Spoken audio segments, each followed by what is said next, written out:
प्रश्न 91। तुमने प्रश्न 37 में ऐसी बात बताई है कि हमारे घर में पहनने के लिए लाए हुए जो दागीने हैं वो साफ करा करके भी भगवान को नहीं चढ़ा सकते, और चढ़ाने के बाद हमें वापस लेना हो तो हम नहीं ले सकते।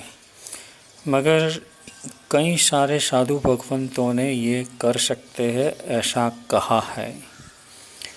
तो साधु भगवंतों तो तुमसे भी चढ़ते हुए हैं ना, तो फिर क्या समझने का। समाधान 91। एक बात तो आप ख्याल में रख लो कि साधु भगवंत हमसे ज्ञान में बढ़कर हम मानते हैं, मगर हम जो बताते हैं वो शास्त्र पाठ, वो साधु भगवंतों के भी पूजनीय माननीय महापुरुषों है। तो वो जो शास्त्र पाठ हम बता रहे हैं उसमें ऐसा लिखा है, समझो कि श्राद्ध विधि है। श्राद्ध विधि ग्रंथ के अंदर ऐसा बताया है कि हम यदि रेशमी वस्त्र में खाते हैं तो रेशमी वस्त्र अपवित्र नहीं होता है। इतना कहने के बाद उसमें ऐसा भी लिखा कि ये बात पूजा के विषय में लागू नहीं करने की, यानी कि अगर तुमने पूजा के रेशमी वस्त्र पहने हैं और उसमें कुछ खाया है तो वो नियम के हिसाब से तो अपवित्र नहीं होता है, और नियम के हिसाब से अगर जो अपवित्र नहीं होता है तो फिर उसको धो करके हम फिर से भगवान की पूजा में क्यों नहीं वापरते हैं। हम नहीं वापरते वो तो बराबर ही है, क्योंकि हम जब भी पूजा के लिए ले जाते हैं वस्त्र पहनते हैं तो वो खाया पिया न हो, संडास बाथरूम गए न हो, ऐसे शुद्ध वस्त्र को ही पहनते हैं। तो ये हमारा पहला पाठ के अशुद्धि बिल्कुल भी खाते वक्त न लगती होने के बावजूद भी हम वो रेशमी वस्त्र भगवान को तो नहीं चढ़ाएंगे, हम खुद पहन भी नहीं सकते हैं पूजा के लिए।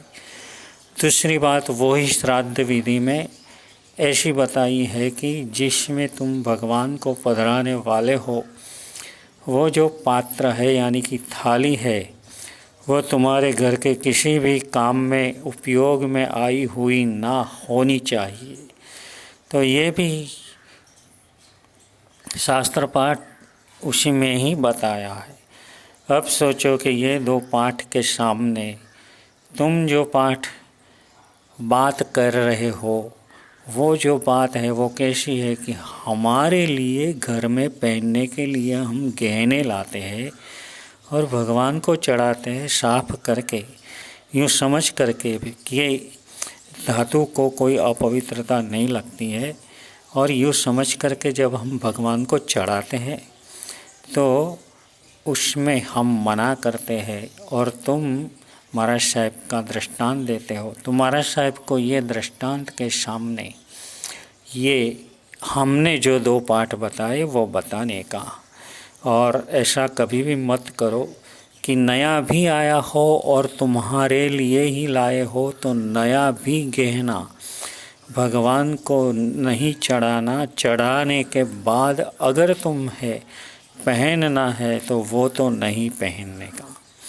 हाँ, तुम ऐसा कर सकते हो कि तुम्हें जब तुम्हारा गहना बनाते हो तो भगवान का भी गहना साथ में ही बनवा लो अलग से। और हमने पहनने के बाद हम, ये तो बहनों की बात है, बहनों में कई दफ़े ऐसा भी होता है कि वो एमसी के वक्त भी ऐसे गहने पहने हुए हो, ऐसा भी हो सकता है।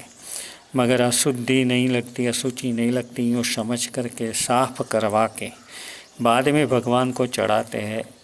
अवधारण बुद्धि बिल्कुल न होने के बावजूद भी हम ये नहीं चढ़ा सकते भगवान को।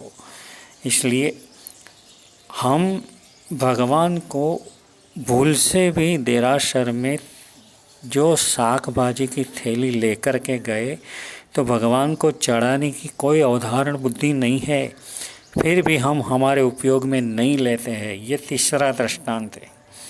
क्यों नहीं लेते हैं? क्योंकि इनसे भगवान का अवमूल्यन होता है, अबहुमान होता है, अविनय होता है। इसलिए हमें ऐसे गहने जो हमारे काम में लेने के हैं, बिल्कुल लिया नहीं फिर भी नया ही आया है, भगवान को चढ़ाने के बाद हम पहनेंगे, ऐसा भी मत करना। भगवान के लिए भगवान का अलग ही लाना जरूरी है। और हमने जो वापरे हैं वो साफ करके भगवान को नहीं चढ़ाना, ये खास ध्यान में लेना। श्राद्ध विधि के जो पन्ने हैं वो मैं यहाँ पर रखने वाला हूँ।